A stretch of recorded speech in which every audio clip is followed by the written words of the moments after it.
I want to know is, what idiot at the WTO decided to have this thing in Seattle? President Clinton is in Seattle tonight to talk up world trade. By the way, Mr. Clinton was the one to invite the WTO to meet in the U.S. This is a negotiation, that's all it is. So it goes up and down, and sometimes the amplitude is, great. You get some agreement on some particular issue and everyone is thrilled in Geneva, and then all of a sudden things fall apart. There's a pattern to these things. And at the end it will all come together because it has to come together. You see, at the end, everyone knows that failure is not an option.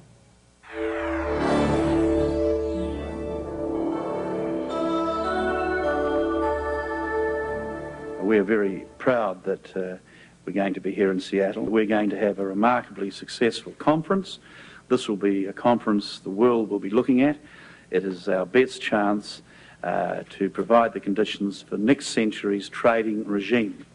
And Seattle will be remembered for that. So far, the best weapon the WTO has had is that hardly anybody knew it existed. The homily is this: a rising tide will lift all boats. But does it?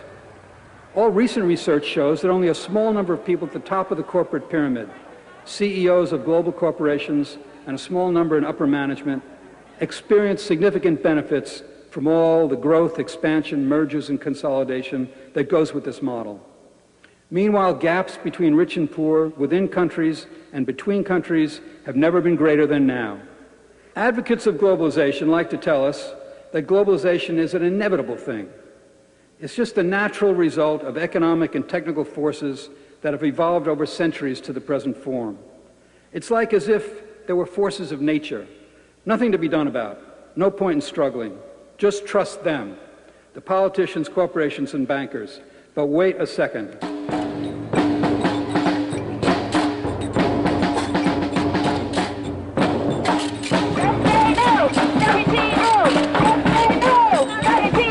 What they say is free trade, but we say, they say, we say, they say, we say, they say, we say, yeah! My organization, Public Citizen, and the allies and affiliates that we've worked with here in Seattle and around the country are demanding something very, very straightforward. We demand an assessment round. No new round of negotiations to expand the power of the WTO, but rather an assessment round to review and to repair the damage done so far.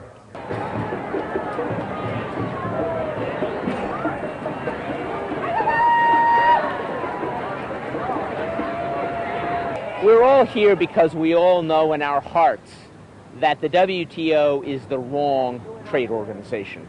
This organization is not about freedom, and it's not about trade. It's about coercion. It's about making the world safe for irresponsible companies that don't make decent products, that don't pay decent wages, that don't provide decent working conditions, and that don't provide a decent environment. This is a beautiful tomato, but I wonder how delicious it is. That's the other thing that's happening with genetic engineering and the manipulation of our food supply so that we can ship it halfway around the world. We're growing a tomato that's hard and often tasteless, but it might look beautiful in the marketplace. Tomatoes have been a victim of the kind of global trading system that we have right now, but they're also a symbol of the kind of delicious food that we could have if we can change the system. Say no to the WTO! Just say no to the WTO! American citizens have always taken pride in being the most informed and having the right to information laws and having a democracy. But for the last decade, you've really been had. They managed to feed you GMOs that the Europeans are refusing to eat. And you didn't know. And you didn't know because in 1992, when we were finalizing, after years of work, elements in the Convention on Biological Diversity that would ensure that the biotechnology industry would be made accountable. President Bush refused to sign this convention, came back and introduced this fascinating policy that said, treat genetically engineered foods exactly like normal natural foods. The jury is absolutely out on all of the applications of biotechnology and specifically genetic engineering. We are not being guided by the precautionary principle, which says that the burden is on somebody who wants to introduce this new technology to show that it isn't going to cause harm. Right now, what's happening is that the companies are introducing the technologies and they're saying to the critics, you prove that it causes harm. And this is like trying to prove a negative, which is an impossible thing to do, and it's putting the public and our environment at great risk. We would never allow a corporation to send letters like this to our farmers. It says, dear Mr. So-and-so, farmer somewhere in the US, you may have heard about recent investigation in your area concerning farmers or others helping farmers to illegally save and replant seed. Saving and replant seed is seed piracy. In India, to not save seed and to not replant seed is sin. To save seed is our highest moral duty, and it has been for every agricultural society. We're Monsanto, that's right, Monsanto. We're turning Satan into Santa by giving kiddies cancer coming through now. We're changing you now. The Mother Nature terminators of food and health and hope. That DDT bad, don't let on me, man. Cause we had all these creepy crawlies falling on the food we grew was a revolution.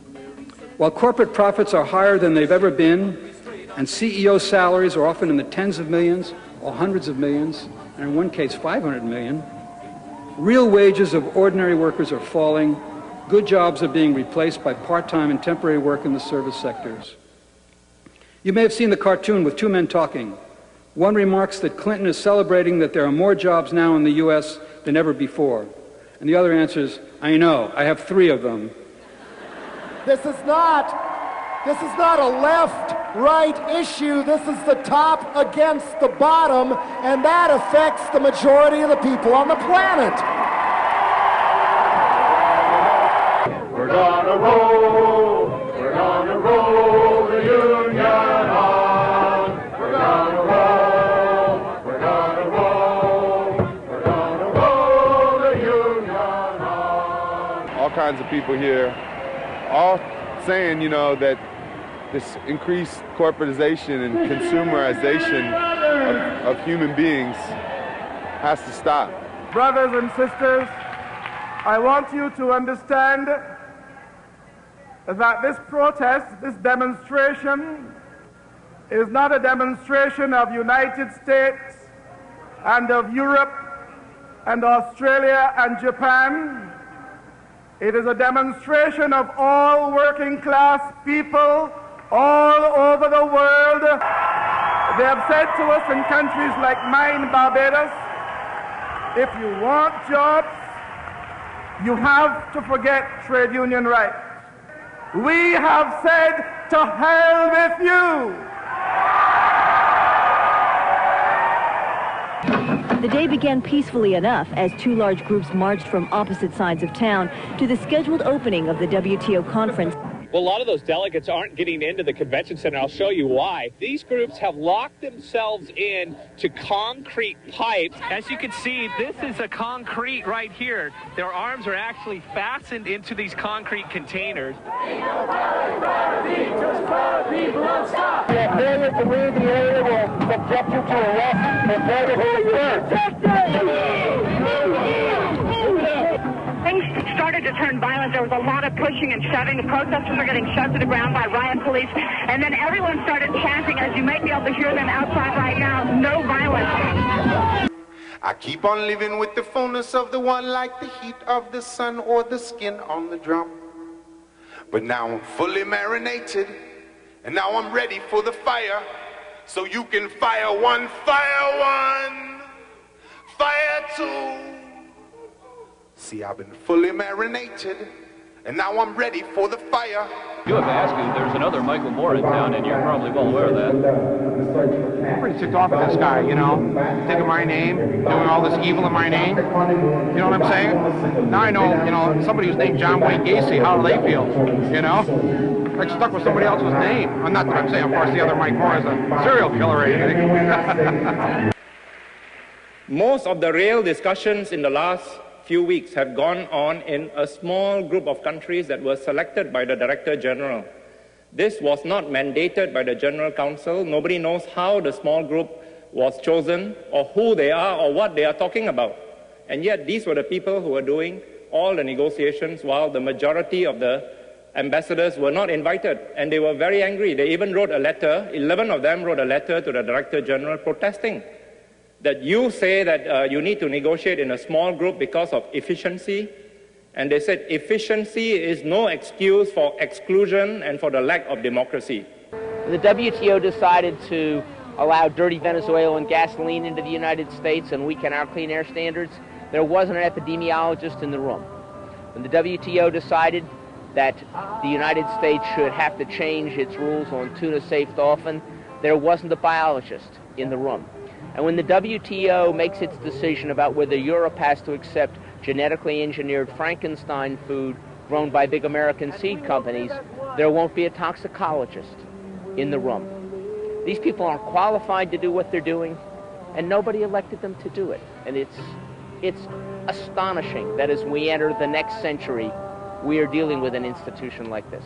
This is the opportunity to bring so many movements together. In Chicago in 1968, it was one or two issues. This is everything. This is your future. This is everything. And I'm here as a state senator to protest the loss of California sovereignty on all kinds of issues. I find it amazing because I accept the idea that politicians are sort of full of it, have big egos, want power. Then how can they be turning themselves into the puppets of the World Trade Organization and not notice the loss of local power and state power? It's just going out the window. So we're going to join this effort to try to return democratic control and democratic decision-making to the grassroots, to the local elected officials, and to states like California. So God bless you and thank you for being here. Come together, got to fight to survive. Rise up, people don't have enough. Come together, keep our movement strong. Rise up. Your high school teachers are watching.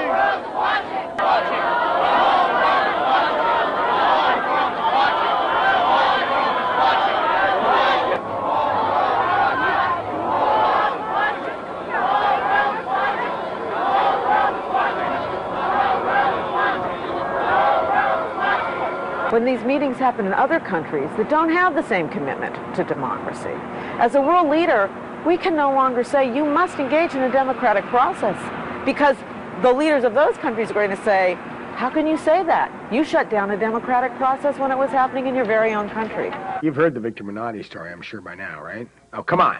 Oh, come on. You have another? Okay. All right, so Victor comes out of a meeting with on the forest products thing with the USTR. We just got the latest information, and everything you're doing, all your fears are justified. We're just trying to keep a communication here between people who are going inside and all of you out here, okay? The free logging agreement, right, is to eliminate tariffs. Those are wood imports, taxes around the world. The U.S. is pushing this, backed by Weyerhaeuser, an international paper, and all of our big forestry corporations. Right. This is one deal they want to finalize this week. Right. Okay? The White House did a report on this because we're beating them over the head about our concerns, and they said it's going to increase logging around the world. But we just heard from the U.S. Trade Representative's office that they're going full steam ahead with all these things. Even though we're out here right now. Even though you all are out here, that they want to put these things in the next round. I published this report, how the WTO undermines forest conservation, and I'm an accredited NGO, and we've been banging on them for months now. You have a card? This is my accreditation. That's why we're running around in the streets right now, just yelling things like this.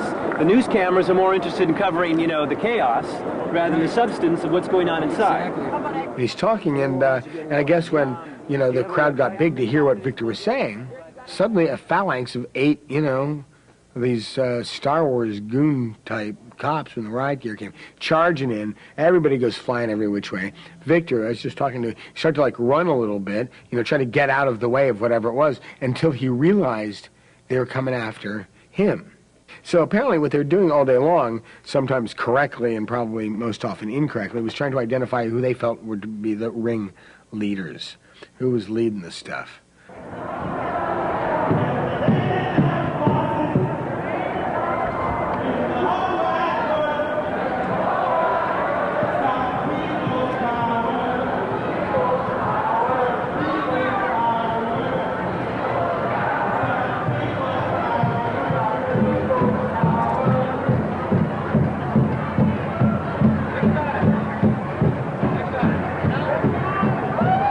I gotta say, I mean, whatever else you take away from this week on the street in Seattle, it's really focused the attention of the American public in a way never before on the failures of the neoliberal trade model. And there was a time when the focus was on the rights of multinational corporations, but we've shouted it from the mountaintop. The rights of workers and farmers and environmentalists and ordinary citizens count as much as the rights of multinational corporations. We changed that. The bad news is that tonight we don't celebrate 100% victory. We've still got a journey to take. The bad news is that we don't have the power tonight, but the good news is that tomorrow we will have the power. We will have the power. Thank you, everybody. It was 2 weeks ago in this room that Hans Schahn of the Ruckus Society stood here and said, we intend to shut down the World Trade Organization. Now, I don't know how that was perceived, and I cannot know how that was perceived by the police. But whether they thought it meant colorful signs and some very clever chants, they were very, very wrong. The Civil Disobedience and the Direct Action Network succeeded in their goal in shutting down the World Trade Organization. I was proud to be a part of this movement. WTO delegates are leaving Seattle after failing to reach agreement on a new round of global trade talks. Hey!